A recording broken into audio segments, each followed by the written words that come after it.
aimed at me, he shot this way. We get on the floor. He come in through the door. He's shooting people that ain't got nothing to do with nothing. A crime scene filled with multiple ambulances and a large crowd. Police say the chaos began after a man who was asked to leave a Halloween party returned and began shooting. About 100 people Mass were in shooting attendance. in Lawndale happening in the 1200 block of South Pulaski. 15 people taken to the hospital. Fox 32's Nate Rogers is on the west side tonight with more details. Nate? This is the second mass shooting in Lawndale in just 3 months. Mayor Brandon Johnson calling this latest incident an alleged act of retaliation. Authorities are now working to shut down the establishment where the violence erupted.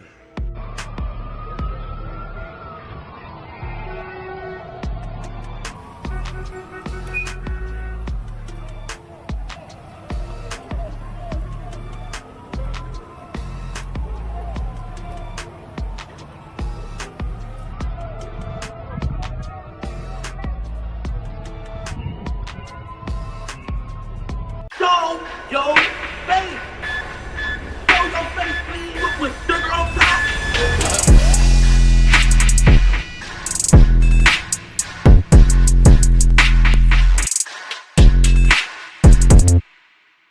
Hey, what's up, y'all? Y'all know my slogan. I don't know it all, but I know what I've been through. Now, before we get into this video, please make sure you head on down to Instagram and follow us on our official Instagram page at Hookah Anonymous _. We're able to be a little more explicit, a little more uncensored, and share content freely without running the risk of having our channel terminated. So, once again, make sure you head on down to Instagram and follow us on our official Instagram page at Hookah Anonymous _. We're almost at 100,000 subscribers. So if you like this video, make sure you subscribe and hit that bell so you're notified every time we drop new content. Now let's get into what you guys came here to see. Now, as y'all know, with Halloween coming up, with it being just a day away, we know that around this time, a lot of things tend to happen. Whether it's at a party event or just playing outside because the energy of just negativity lingers and everyone seems to be on 10, or because it's Halloween. I don't know what's going on, but with Halloween falling on a weekday this year, most people celebrated their Halloween parties in advance, as they would celebrate them the weekend before the 31st, which actually falls on a Tuesday this year. It's said that mass shootings all across the country was amped up this weekend, and the one that took place at a Chicago Halloween party promoted by popular comedian Skinbone would be included. Now, Skinbone, who's widely popular in Chicago for his social media presence as a comedian, and he's known for giving back to the city. Sadly, he would be a part of a mass shooting that took place at his own party, where he describes that he almost lost his life. Now, 15 people were shot over nothing, and though there's no word on if anybody passed away, but 2 of the victims were listed in critical condition. Now, I want to get into what happened because hopefully this can spread some awareness for those that plan on partying on Halloween, so you can know what to look out for if you happen to be in a public place. Although Skinbone wasn't shot, he could have easily been one of the victims, as the suspect carelessly just shot into the crowd blindly for his own personal reasons. Now, some social media users are wondering how come a man was able to do such a thing at a party where someone like Skinbone was present, being that he's somewhat of an influencer when it comes to social media. They believe that security should have done better and should have been more protection for the partygoers that was in attendance. However, let's get into what happened this Halloween weekend that left 15 people shot during a mass shooting at a party in Chicago. Now, Skinbone will promote a Halloween party encouraging people to come and have a good time as they would turn up with him. Even though the location wasn't put on the flyer, it became a pretty good turnout as a lot of people would appear at the event. Now, before the night got started, we would see Skinbone showing off his costume and joking around with fellow partygoers.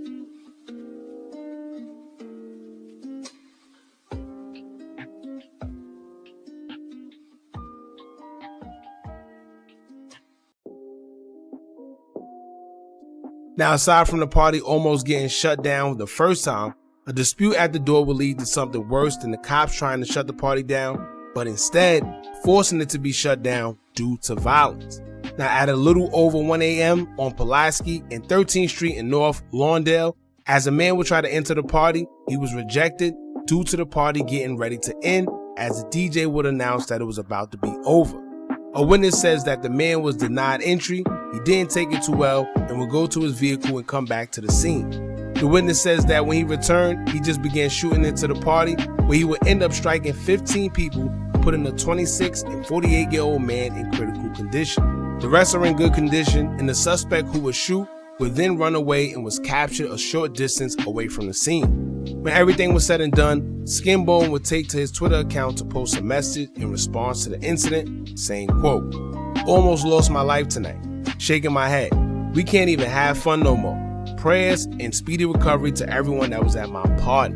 Now, I guess people he stopped hearing from a long time ago tried hitting him up or using this as an excuse to get in contact with him, acting like they cared, because Skinbone would take to his Instagram story to say, quote, "Do not give out my number without asking me. I don't give a F if it's family or not. I don't need no fake sympathy from people I didn't talk to in years." Now, clearly that's like a subliminal to somebody. I don't know if it was his family, somebody, a lot of times people feel like people trying to use them because they haven't heard from them in years, or they just stopped talking to him, and now they trying to use this as an excuse to get in contact with him. But like he said, it's fake sympathy. I don't need it. I haven't heard from you in such a long time anyway, so I'll be good the same way I've been good, right? Now here we go, right? Skinbone went live to address the situation and what happened, but instead of playing the whole live and the whole thing, I'm gonna just play the part where he explains what actually went down and how everyone was shot at the party. Check this out. It ain't that me, he shot this way. We get on the floor. He come in through the door, he's shooting people that ain't got nothing to do with nothing. This is from Champaign, it's not no from 13th and Pulaski. There's not no ops that's just around because people like, oh yeah, you was on 13th Pulaski. This is not from here, they came and did that.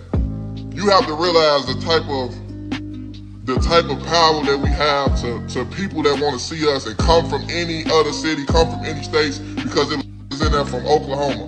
It was people coming up to me and telling me that, oh yeah, I love you, Skinbone. I came all the way from St. Louis to come to this party. So it's not Chicago, it's not the environment that you're in, it's always just that one goofy drunk. Everybody got that one goofy drunk in their family. That just happened to be there. So instead of you taking your anger out on who one of the security guards that you come and shoot the party up. You shooting girls. You shoot my homie in a wheelchair. You shot Uncle Hank, and you was sitting up here at Uncle Hank when he was there. But then that's one of the first you shoot is Uncle Hank. Like it's just goofy. Like it's real goofy, and I don't like how my name is getting blamed for that because I'm Skinbone, and oh yeah, Skinbone, you wild as hell, you boasting. I have nothing to do with that. Nothing to do with a goofy in the party. I have nothing to do with that. Now, I know y'all love saying, Hookah, everything in the conspiracy. Come on, you think everything in conspiracy, but I'm going to say it anyway, right? Because it's bothering me since this situation transpired, knowing how Chicago actually is. I find it very funny that one person, drunk at that, was able to come into a party full of men, or people period, with one weapon in Chicago and shoot over 15 people and make it out of there alive by himself and get away. Right? Like Skinbone says, the man came in there and just started shooting everybody, even people that had nothing to do with the situation. And I know it sounds easier said than done because people's first reaction when someone's shooting is to get the hell out the way. But you mean to tell me in Chicago, where everyone is pretty much carrying, one man was able to shoot all them people in the party by himself? I could be reaching, but it's something to think about, man. Yes, it's possible for him to do it, but it's just a little strange to me knowing how Chicago is and knowing how everybody carries. So y'all let me know what y'all think about that. Now, this shooting was the second mass shooting that took place in the city of Chicago this weekend, as another one happened Saturday morning that left a woman critically injured and 3 men were also wounded after leaving a gathering near Hanson Park on the city's west side. In that shooting, no suspects were arrested. Now, it wasn't just Chicago that had a crazy turnout over the Halloween weekend, because parties in Tampa Bay, Florida, and Indianapolis had mass shootings as well. Tampa Bay resulted in 18 people shot and 2 deceased, where Indianapolis resulted in 9 shot and 1 deceased. And that's just on the mass shooting side. I can only imagine how much other shootings occurred during the holiday weekend as well. Now, one of the reasons I felt this was an important topic to speak about is because this could literally happen to anyone, anywhere, And I've seen situations like this unfold before where innocent people were injured while they don't even know what's going on at the party. Plenty of times men would get drunk and try to come to a function, and once the security guard tell them no for whatever reason, they want to get into it with the security guard. A lot of the times the security guard gets hurt in the process, or situations like this where the man feels the need to fire his weapon into a crowd of innocent people for no apparent reason. Now, it reminds me of those basement parties back in the day where I hated going to, but I also just wanted to be out with my friends and party. I never really liked the basement parties because I always felt like something was going to happen, and I was always feeling claustrophobic and hated the fact that it was only one way in and only one way out. You know, so God forbid if anything was to happen, you couldn't go nowhere if everything was happening by that door, by that one exit. The good part is that back in those days, as teens, the kids weren't how they are today. We actually fought if we had problems with each other. The most that happened if you seen someone you didn't like at a party or something like that, it was going to be a brawl between your friends and their friends. The most you probably have to worry about is like a razor or something like that, but that was very, very rare. Alright? Never did you have to worry about the first thing someone doing is shooting you, especially as a kid or something like that. So, you know, it's very different. But these days we have to be on alert because it's a lot going on in the world today. And it's very, very, very important to take caution when you're out in public areas in a large crowd. Now, I did find it weird that as I tried searching through articles on this incident, I didn't see any names of the suspect, no description, no nothing. There's a video floating around on social media of the aftermath of the incident where it's blood everywhere and people still on the floor shot. However, we can't show that due to YouTube and their guidelines. However, y'all just make sure y'all stay safe for Halloween, stay focused. If you get a gut feeling or the need to stay in the house instead of partying, do so. You know, a lot of people say that during these times and Halloween is gang initiation day for, I don't know if it's the Bloods or whatever the case may be. I don't know. I know that was a theory from back in the day. A lot of people don't send their kids to school when there's things like that going on. So y'all just stay cautious and do what y'all feel is necessary for y'all. As of right now, make sure you like, comment, share, and subscribe. Hit that bell so you're notified every time we drop new content. And remember, as long as you keep on watching, I'm going to keep on dropping. And I'm out.